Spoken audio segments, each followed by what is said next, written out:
do it. We're starting it up. Hey, everybody, welcome. This is our first podcast of the FOPT. This is also, we're calling it the new trucking standard, brought to you by the FOPT. My name's Mike Cobb. A lot of people refer to me as Cupcake. I'm the president elect of this FOPT. Gentleman you see to the right of me here is Matt Kilmer. He is our secretary. Both of us have been doing this about 30 years. We are going to be covering a multitude of topics over the next weeks, months, years to come. We are looking to, we have a Telegram group, which it seems like a lot of everybody's got a Telegram group right now. This is kind of how we're talking to people. It's called the New Trucking Standard. I will put that in the description below on a link to get in there if you'd like to come in and talk with us. We are not accepting donations. We don't need money right now. We are trying to do everything out of our own pockets. Well, let's make something clear So about I'm going to that. kind of let this, I'm going to let Matt take over here and let him say what he's got to say. Well, let's be clear about something about these trucking groups that are out here right now. Let's get into that before we get into anything else. And I'm Matt Kilmer. I am the secretary. There's actually 6 of us that run FOPT. We are doing this a whole lot different than anybody else. A lot of people are asking for your donations, for your money. We don't want it. Lead by example. That's what FOPT is going to be standing by. One of the things that we're going to be doing is self-financing this group. Yes, it's going to take a lot, and yes, it's going to take a lot of sacrifice, but the trucking community can't be dishing out money left and right for new organizations that pop up every single damn day. And yes, I am a truck driver. Mike is a truck driver. Once in a while, we're going to slip up. Something's going to come out, like it or not. I've been out here 26 years. I've done everything from flatbed to car hauling to reefer to dry van. I've driven truck for others. I'm an owner-operator currently. I've even done lease to purchase. We've seen a lot. This isn't our first go-around for me or Mike. These organizations that are out here right now, more than less, are sticking their hands in your pocket. T-shirt sales, hat sales, donate to go to Washington, D.C. I'm going to get into that in just a minute.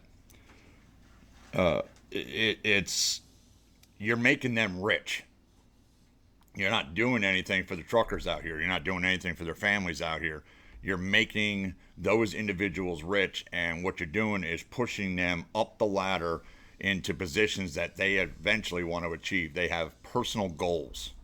Our only goal in FOPT is literally to make trucking better than it's ever been, to raise the bar and to raise the standard. And with that, I'm going to send it back to you there, Mike, and let's keep moving forward. Let's talk about this Washington, D.C. a little bit. Oh, yeah. So, unfortunately, you know as well as I do, Matt, everybody they want to let the politicians fix their problem. And I hear a lot of people, I've had some conversations through TikTok and the other social media platforms of, well, you can't rely on the government to fix your problems. And the thing of it is that we're not going to rely on the government to fix our problems. That's not what our mission here is. One of our missions is to maybe try to get the government to repeal some of the problems that they have created.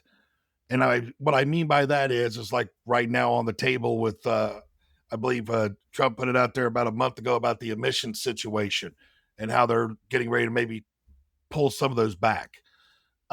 Same way with some of the different hours of service things that are out there, the English language proficiency, things of that nature. But the thing of it is this: we can ask Washington to pull these things back. Most of the time, they're not going to do it. I mean, if you look at it right now, you know as well as I do, Matt, anybody else that's listening has been in this industry long enough. If you put it out there and you don't put 500,000 behind it in dollars, they're not going to look at you. Well, they're not even going to talk to you. Let's look at the policies. They're no different than if a judge makes a decision in a courtroom. No judge wants to overturn their own policy. No judge wants to admit that they were wrong in what they created or the decision that they made. So these politicians are absolutely no different. They don't want to overturn it because at the point of overturn, they're admitting that they were wrong about the policy in the first place. So what Yes. do we have? We have a serious problem with accountability and responsibility when it comes to that action. In the trucking industry, we have everybody wanting to make safe policy. The problem with that is we're on the highways, the byways, the back roads, the streets. There's nothing safe about any of it. You No. can attempt to make it safe, but if you really want to dive into this, they took away safety back when automobiles were made of steel frames and sheet metal and turned into frames of aluminum and fiberglass. If the government wanted safety, they would have implemented airbags and better seat belts in the old steel vehicles and made that a safety standard. More people would be Yeah. alive today. It's not about safety. Government preaches safety, but it's about high dollars and money. That's what it boils down to. Well, that's what it's always boiled down to. It's always been about the almighty dollar for about the last, what, 60, 70 years, if not longer than that. I mean, any of us that have been around for a while might have seen Mr. Smith Goes to Washington when you were in government class in high school. Yep. I believe that was done in what, the 30s or I'm 40s, guessing like maybe the 30s to 50s, 40s. Yeah, something like something like that. that. Yeah. So you're talking what? That's 70, 80 years that's been around, that everybody Absolutely. is the machine, Yeah. it's And the we machine. talked about the Um, machine. You and I have talked about the machine a thousand times. The machine is not just some simple machine. You're talking 100 times greater than the walk into the movie The Terminator. You're talking about a machine that is controlled, manipulated, and operated in this country for 200 years now. yeah. To re-engineer that machine is something that people don't understand. They Let's talk about Washington. A lot of the trucking community wants to go to Washington. Now we have seen it decade after decade. You've seen it. I've seen it. Um, it's brought our We've hope been up. there though. Yeah, yeah. At some point, at some point, if you really believe in the trucking community, you have made a stand, whether it be you parked your side of your road, your rig on the side of the road like I did during COVID, during a supposed shutdown, and watched trucks drive by, or you were part of something that went to Washington, D.C. You stood your ground somehow. Uh, the problem with Washington, D.C., and a lot of these groups don't understand is Washington is not the place to be going. I've said this No. for the last 4 years. I've watched it decade after decade. I've watched it fail decade after decade. The only person that wants to go to Washington, D.C., and these are the people that push it quite often, are those that have a personal agenda to get up the ladder, get out of the truck, get into a higher position, a more powerful position. Those are the ones that want to push you to go to DC. Right. You want to make a true impact. You have to go start with the states, and Right. that is my truest opinion. You talk about shutdowns. Shutdowns are, oh man, how many have failed? How many have failed Everyone. in the trucking industry? Everyone. Everyone. Every single shutdown has failed in one or two or three different reasons. One of the reasons, main reason that a shutdown will fail is this: lack of unity. You have to try to get enough truckers together to create a difference on a shutdown. You're now greatly affecting what, 500,000 families. At minimum. At minimum. So, yeah, at minimum. So, if you're going to, that's 500,000 families that are going to go without a paycheck for 1, 2, 3 days. Yeah. Or You know, longer. I mean, Or you, longer. you hear some of these guys that talk about, oh, we need to shut down for 2 weeks. Do you realize that means you're going to be out of food within the third day? Well, it's not even that. These truck drivers So, that call for these shutdowns for 3, 4, 5 days are really not thinking. They're acting out of emotion. And listen, yes, we're all angry. We're all driving down the road angry at what's being done to the trucking communities. We're angry at the way the travel centers these days are treating us. We're angry at a lot of things, and some of that responsibility comes back to us. It really does. Mm-hmm. We treat some things a lot poorer than we treat other things as truck drivers, as human beings, and that's a sad thing. That's a very sad thing, especially when it comes to the professional side of it. But going back to the Washington, let's jump back to the Washington thing real quick. Your difference maker is per state. When you get your handful, let's say we had a convoy that went to Washington D.C. I think it somewhere upwards of 300 trucks, if I'm not mistaken. It was somewhere in the ballpark, if I Somewhere remember around right. there. If those trucks had done a convoy starting in let's say the Northwest, starting in Washington State, and they went from capital to capital to capital to capital to capital, what's going to happen is now Washington's got to take notice. 300 trucks in Washington, D.C. aren't going to make the difference. But when Washington, D.C. starts getting phone calls from Washington State, from Wyoming, from Utah, from Montana, from North Dakota, and then South Dakota and Nevada, and they're starting to get fluctuated. Their phone calls are just flooding from those state departments stating, listen, we have 300 trucks in our yard, in front of our building right now, and they're calling for action. And then the very next day, Utah's calling with the same problem, and Nevada's calling the next day with the same problem. You now have Washington's attention. 300 trucks in Washington means nothing. If you take, Yeah, but you also have national attention now too. okay, now you're bringing national attention. Now you've got news from every one of those states going, okay, what is really going on? Those 300 trucks now made a massive difference instead of going to Washington. 300 trucks in Washington don't care. Those politicians are making so much money, they don't care what you're doing. As far as they're concerned, you're losing money, not them. They're most likely not even there either. Well, and We know that's they're the not point. in Washington, most of them. But they're So going to they're be not being affected. But they're going to be in the state. They have to be Well, in they the could state. be. So they're going to Yep. meet more in their own personal state than they are in Washington, D.C. So you go state to state. Now, if you take 1,000 trucks to Washington, D.C., and this is the big, one of the things that I laugh about when people plan these things. Take 1,000 trucks to Washington, D.C., you have become a threat. And Washington, D.C. is one of the most protected cities in the continental United States, with their own police force, with military on standby. You cannot go into Washington like that. At that point, they're going to call military. They're going to call everything they can. They're going to shut you down. And if you're not arrested, they're going to turn you away very, very quickly. But you'll be met with a severe blockade. But 1,000 trucks going state to state, you're talking a different ballgame now. You're not a threat. You're making a point. So you see, this whole planning, this whole thing, let's go to Washington State, they don't care. The only reason Washington, D.C. is going to give a monkey's testicle about any individual truck driver or the truck driving community out there, or any community. We can talk farmers, we can talk firemen, we can talk police. It doesn't matter what community it is. We happen to be talking trucking.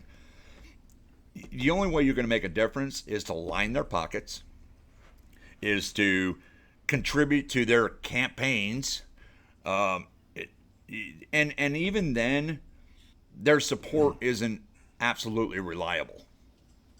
It's based on a contingency on who the next person in that's going to come in the door behind you and how much money they have to line a pocket to overturn what you just wanted. It's a game. I can tell you this. We talked about safety. We talk about, the being in Washington. I mean, I've got the numbers right here in front of me from the National Highway Traffic Safety Administration. These are U.S. large truck fatalities from 2014 to 2023.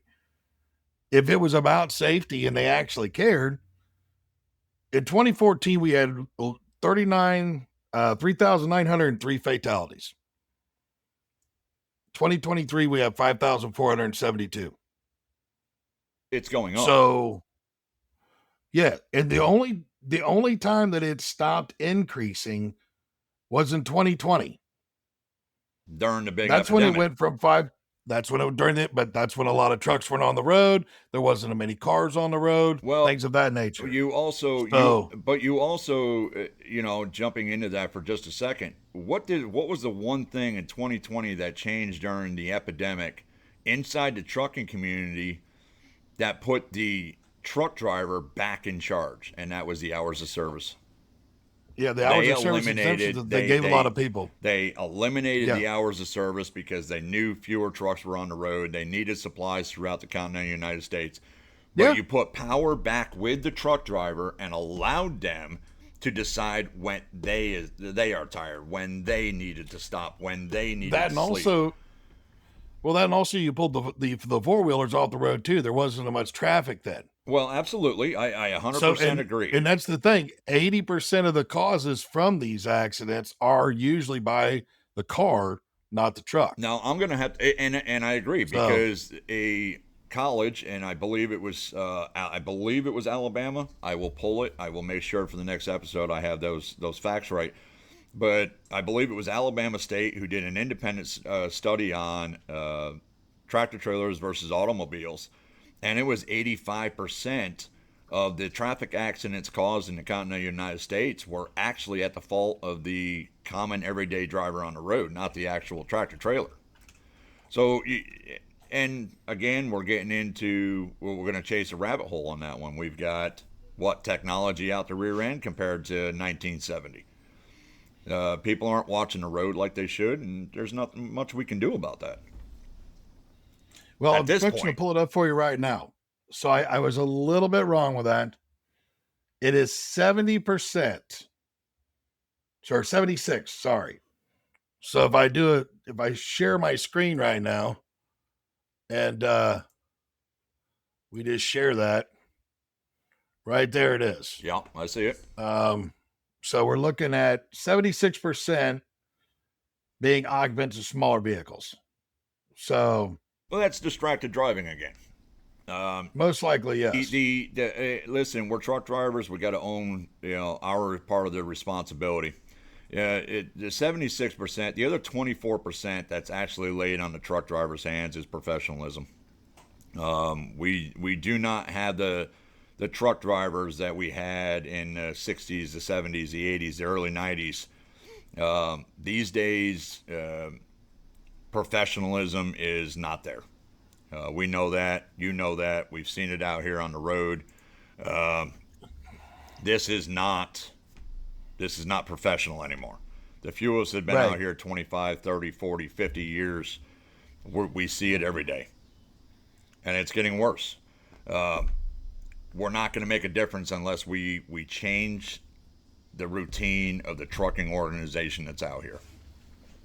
ATA, OIDA, these groups that are supposedly running trucking or trucking advocates, they're failing, either miserably failing, doing it out of their own agendas, or they're so complacent that they're no longer existent for the American truck driver. They can claim they want the American truck driver and they support the American truck driver, but they don't. And then you have the other 150 small support groups, so-called trucking organizations, including 501c3s that there's a ton of in the trucking community, that are basically small get-rich-quick schemes. These are truck drivers that state one thing and it's completely something else behind closed doors. So what is FOPT going to do about it? Well, let's do something that's never been done. Never been done. Let's use accountability. Let's call them out. You're taking from the American That's what the truck plan is. You're taking from the American truck driver. Let's pull them out into the spotlight where they've been hiding in the shadows, and let's see what they got to say. Well, that's why, we're going through and we're pulling all the 990 forms and things of that nature, trying to get all that information together. Because, to bring it back to the Washington on these groups and stuff, we all watched Mr. Pugh up there in Washington the other day, and all he talked about was how truckers need to have bathroom access. Okay, And that's the there problem. are a lot more problems than bathroom access out here. Well, let's look at the You problems. know, Let's look at one of the major problems right now in the truck industry. It's hate. Uh, yes, and let's be honest. Let's put it really on the line. It is there's a lot of hate out here, especially with foreign drivers, legal or illegal. A lot of these foreign drivers that do come in here legally, that go through this nightmare of a mess to get over here, that end up in a truck are seen no different than the illegals are.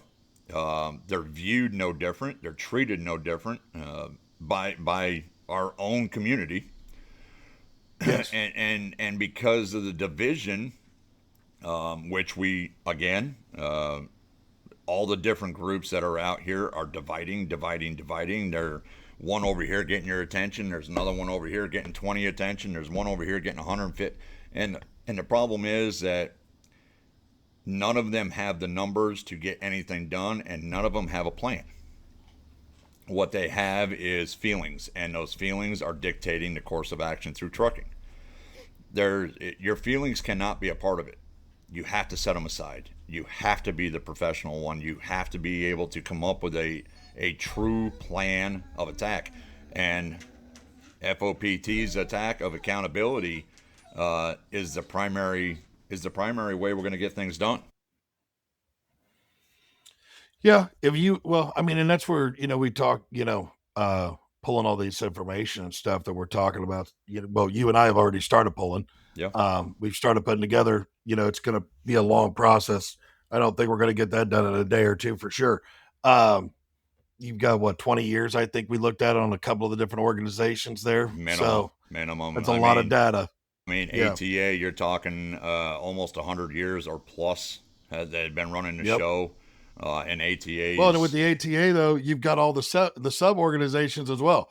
Kentucky, Yep. Kansas, Ohio, all of those. I mean, they have a state agency in every state, which really shows how much control they really have over the trucking industry. And you and I both know, we pulled the stats not long ago. What is it? 66% of the freight. They over control 66%. They control over 66% of the freight in the continental United States. If you pull the numbers, when I pulled the numbers, you have if you just go with the top 15 mega carriers, and that's based off of both freight and like size of amount of units. You're 13.6% of the industry. They own the tractors. They own 49% of the trailers on the road. Mm-hmm. And we don't quite know how much they're brokering.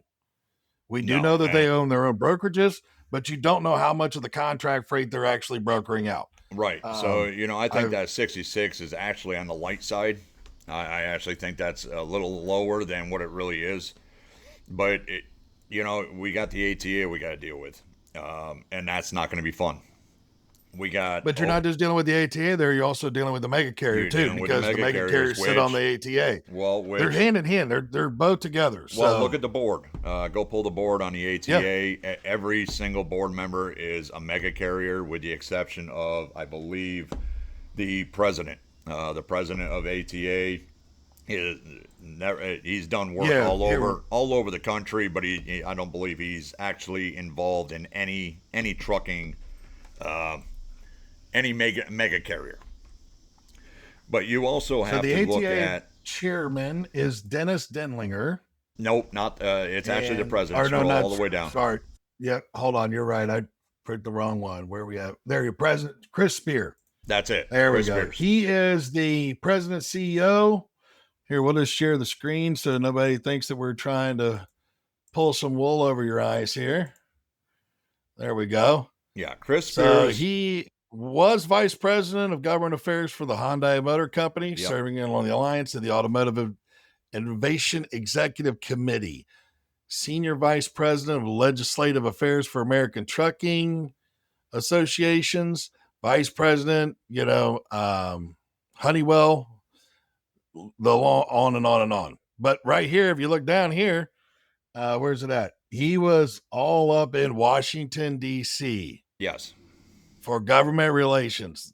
So, and on down here, authority in Iraq, based for served in the U.S. federal government.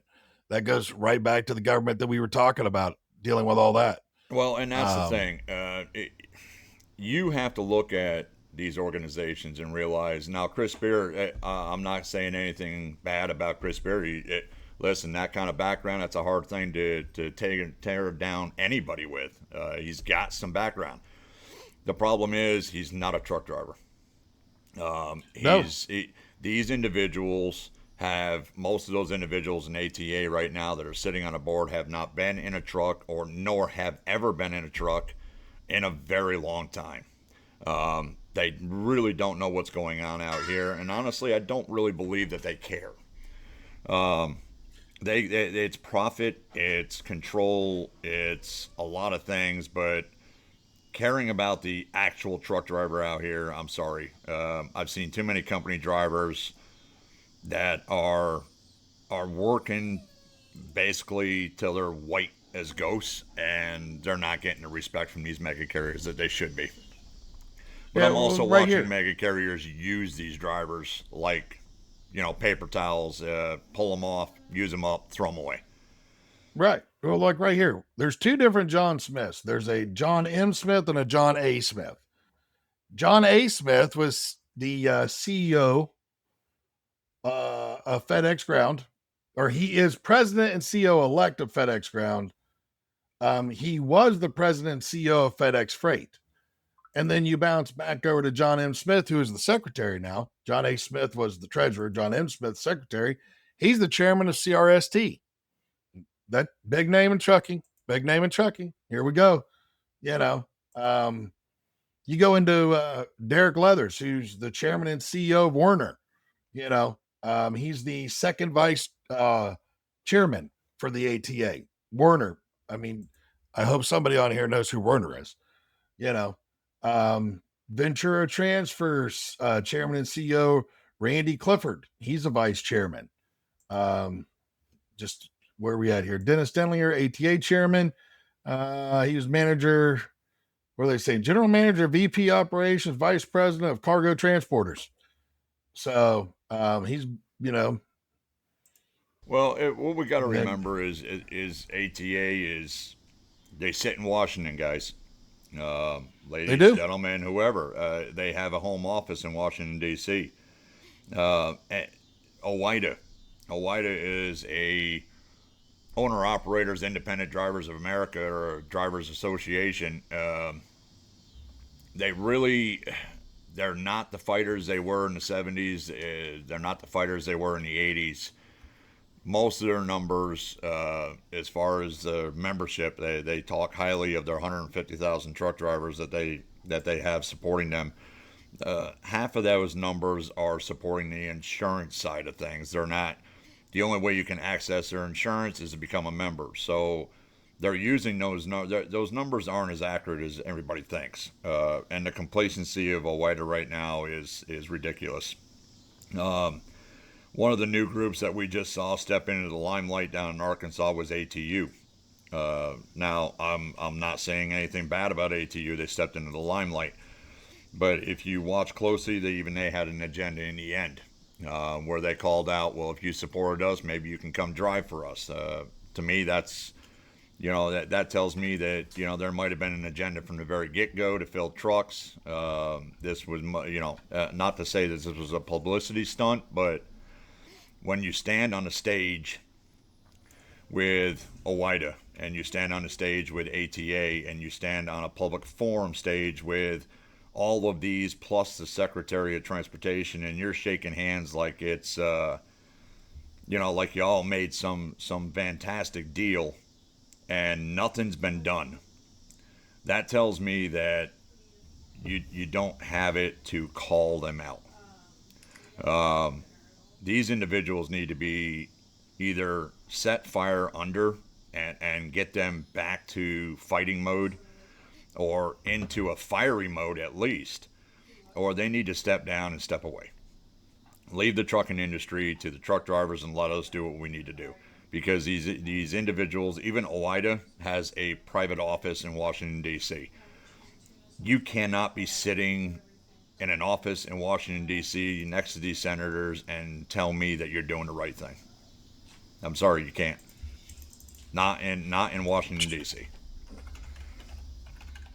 Well, that's the thing. We all know that the lobbyist and any lobbyist group that's out there is they're easily bought. They Well, usually are. that's what It's lobbying you know. is. Lobbying is the So purchase of yeah, somebody's vote, and I'm sorry, but that's just an easy way to say bribe. pretty much. Yeah, yeah. And I'm trying to find the board there, but I can't find it. we need an end. We need an end to. We need a group, which is what we're trying to do, that will call about accountability. That Mm-hmm. will not be afraid to say you're full of it. We're going to call crap for what it is. Your policies are obviously chains; they're not actual safety. Your educational standards are beyond unreasonable. We saw a president sign an executive order pre-June to be instituted for non-English speaking individuals. Now, I'm not going to disagree with it. You can't read the signs. You can't understand the Green Bible. Any truck driver knows what the Green Bible is. If you can't understand these things, you don't belong in a semi driving 80,000 pounds at 75 feet long on any highway anywhere in this country. Is there ways to solve this? Absolutely. We need to raise the standard and the bar of the school systems. We need to institute a free English class that it has a mandatory completion with a certificate of completion before they're allowed to have a CDL license. These are all things that we need to work on. And they're not overnight. They'll never be overnight. These are not going to be fixes utilizing shutdowns where we're destroying communities that we serve. This is intelligent planning and thinking. And I want to talk about the shutdown for a yeah, minute. please let's talk. I want everybody that when they bring up shutdown, I want everybody to think about this. When you talk about shutdowns, we're not just stopping freight from moving like toilet paper and bottled water here, or the shoes for Payless shoes or Nikes or whatever.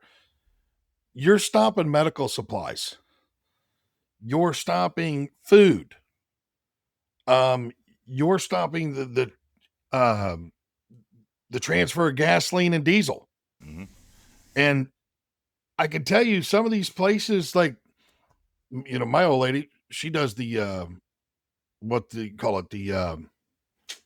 Oh, hold on. Can you still hear me? I lost you. No, I'm here. There we go. We're back. Sorry, I had technical difficulty there for a minute. Uh, anyways, my old lady works in medical. They get supplies on the daily. Yeah. Yeah. Nursing homes, hospitals, children's hospitals, cancer hospitals. If you start removing gasoline and diesel deliveries, it don't take long to shut down any and all traffic in an area. I mean, if you look at anything that happens in like hurricane situations and stuff like that, how fast do you watch a gas station run out of gas? Well, How fast do you watch them run out of diesel? let So if they're not able to get the deliveries in there, you no longer have ambulance service. you're right. You no longer have fire truck service. You're right. No longer have police service for protections. So if your grandma is needing it transferred from her house to the hospital because of a procedure that she needs done, you can't get that. She can't get that transfer. You're right. You're right. If your kid is needing, the other thing is there's stuff that has to come into the power plants and leave the power plants as well for those to keep operational. Absolutely. If we shut down the power plants, well, people go, well, they got generators at the hospitals. Those generators run off either LP Mm-hmm. or diesel. If you can't get the diesel to them, they can't run their backup generator. So the last time I checked, and ventilation system, It runs off of electricity. If you have 20 patients, if say you will, all on ventilators, how are you? Do you have enough people on staff to sit there and constantly keep air in that person without a ventilator? Well, and that's the Because thing. truckers want to go on a shutdown. Well, and that's the thing. And let's take this a little deeper. Not only are you affecting all of that, and a lot more, you're really going to destroy farmers. So many farmers are not going to be able to move their product. And if you destroy the farms, what's left of the few farms that we have left in America, uh, you're really destroying a country. Our farmers are basically, we say we're the backbone, they're the heartbeat. Right. If you destroy them, this country's dead anyway. But let's take this even farther. Let's look at the repercussions of a shutdown. After a day, people are okay. They're getting angry. You as a truck driver, we're supposed to be of service to the communities that we serve. So you're after the first day, you're upsetting every community that we serve. We already have a bad Yes. reputation with a lot of these communities. They see what the truck stops look like. They see what these travel centers look like. They see what the side of the roads look like. Are we all at fault? Is it just the trucking community? No. But when you see a truck in the same place on a regular basis, and then you see the side of the road is trashed, they're going to blame the truck driver. So you've already got a bad rep with the communities that we serve. After 24 hours, you're really ticking them off. That reputation Yeah. drops even lower. By the end of day two, shelves are empty. And I've heard truck drivers out there say, well, so what? If we've got to do this in order to get attention, okay, you're not really thinking, because it's your family that's going to suffer too. And I've heard truck drivers say, well, we're stocked and we're ready. You have announced that to everybody. You are on the road. If you shut that truck down on the road and everybody knows, you say you live in Alabama and you are secured and ready to go for a week shutdown, who do you think the first target's going to be? The target It's out there very is going to easily. be Yeah. against all of those who have prepared for this and not informed the communities on what's going to happen. So you're putting your family in jeopardy. By day three is chaos. Shelves are empty, Yeah. gasoline is gone, diesel is down to a bare minimum. People are in panic mode. You have created a world with a storm, and you are never going to get anything done because now you are to blame for what just transpired. So you're not really getting anything accomplished. And the next thing you got to talk about with that though is this. By day 3 though, you're done on the shutdown. And the reason why I say this is the military steps in Yeah. because the government is not going. They'll see it. They're going to start making their phone calls to get all the National Guard. Mm-hmm. They're going to bring it. They're going to bring everybody that's active duty and reserves also as well, and everybody is going to be hauling stuff on the tets in the trailers to wherever they got to haul it to. They'll put them in the back of deuce and a half. So they don't care what they got. They'll use APUs, or Well, ABCs. I mean, so the government might they're be not going to shut it down. the government might be corrupt, and they might wait the whole 2 days, 3 days. They're going to see Well, it's this. just that long to get it amped up. Well, yeah, it's going to take that long to amp it up. It's going to take that long for the government to try to try to spin it and turn it into their favor. And then what you're going to see is even more restrictions on the trucking community than what there already has been. Yeah. They're gonna come up with 1,000 more restrictions, 1,000 more laws that and they'll do it. They're gonna come up and say, hey, listen, now if you get your authority MCDOT numbers, now is the point where if you actually do this, you're going to be regulated by law to never perform another shutdown again. You're going to be putting yourself into a bad position. It's not intelligent in any form, any shape, any way. There are better ways to do things. To affect a community like that, to be that kind of individual, puts us in a bad place.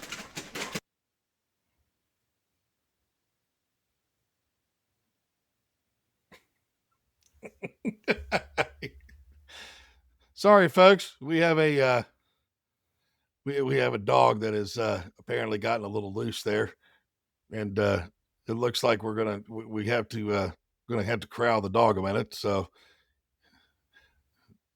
I do apologize. My boys just got back from Walmart. They're excited, and the dogs got wound up. Part of life, you like know. I said, You gotta that's love it. being. We got to corral a dog, man. Got, like I said, we got to corral a dog. Hold on a minute, folks. it's We're more. right back, I man. corralled a lot of dogs, and some great boys. I got some great boys. They're excited. They got some new trinkets from Walmart. So, Yeah. but yeah, listen, the shutdowns have to. This shutdown thing. This shutdown thing is more a publicity stunt.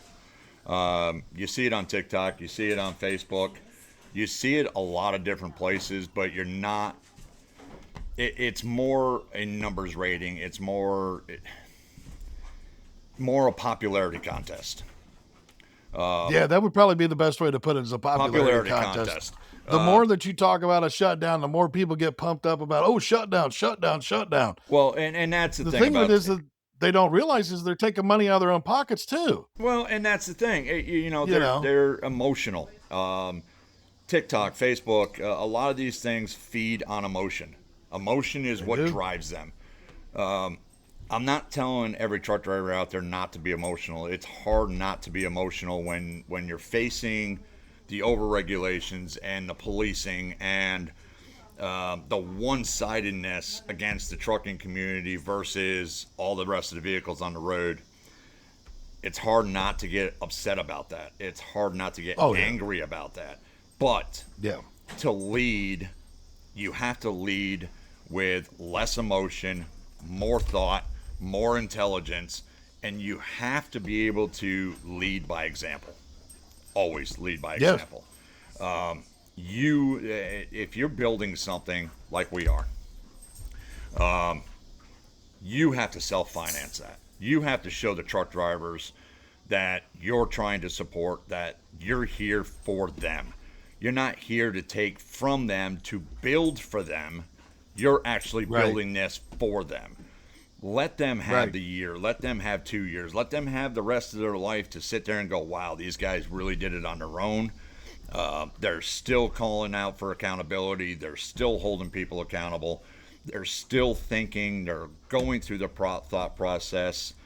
They're really trying to raise the bar of trucking. And they haven't asked me for a dime.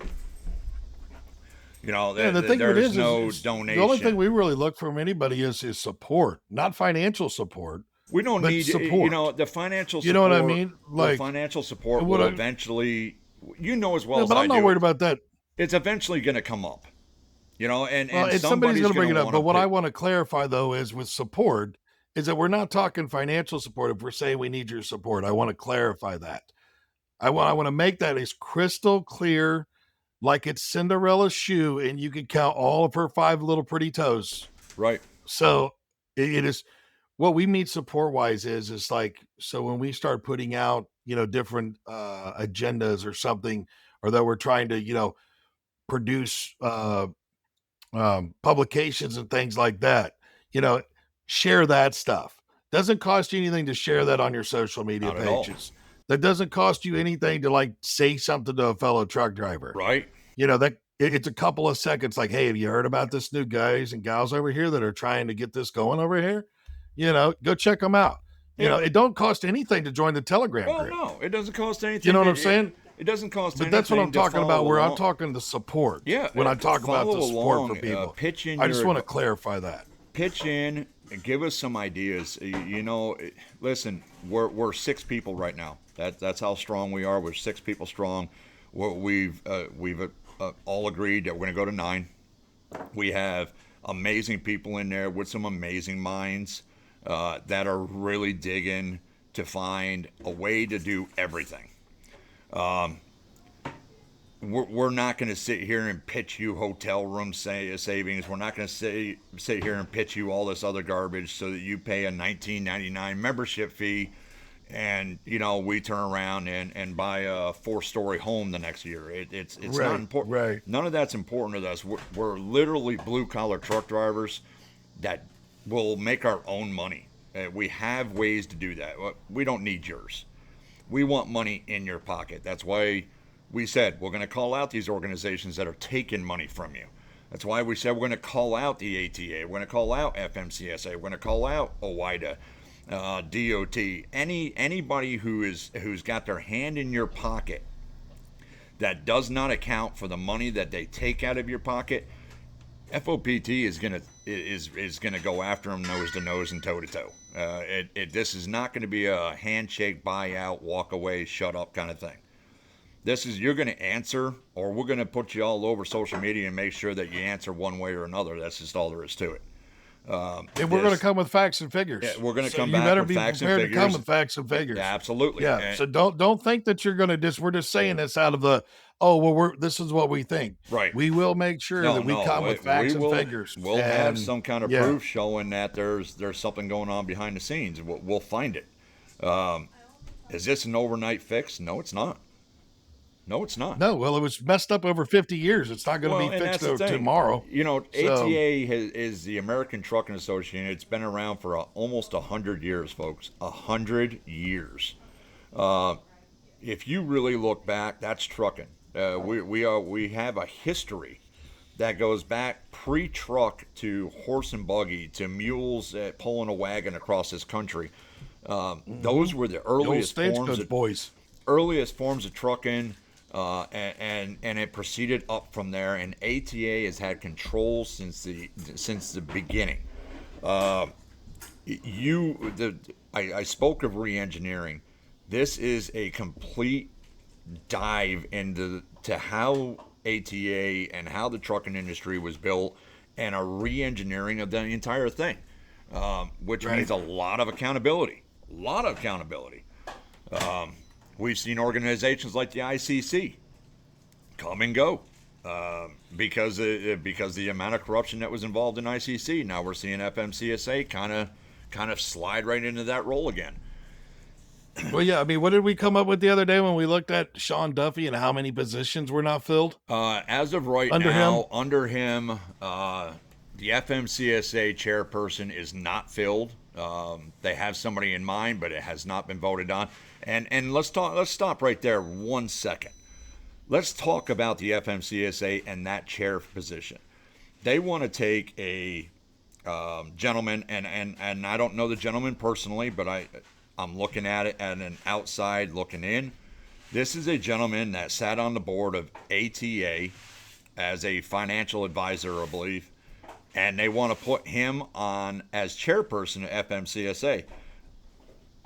That's a conflict of interest, folks, whether anybody wants to see that or not. That kind of tie and that kind of position would literally put the ATA in a position of authority to control the entirety, which is 100% of the trucking industry. They just went from 66 to 100% if he fills that position. So you really better take a long look before you all stand there and say that this is the guy you want for ATA. But, you know, FMCSA's chairperson seat has not been filled yet. The railroad chairman has not been filled yet. The chairman for hazardous materials and tanker operations is not filled yet.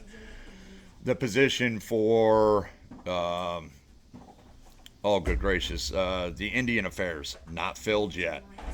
These are all under the Department of Transportation.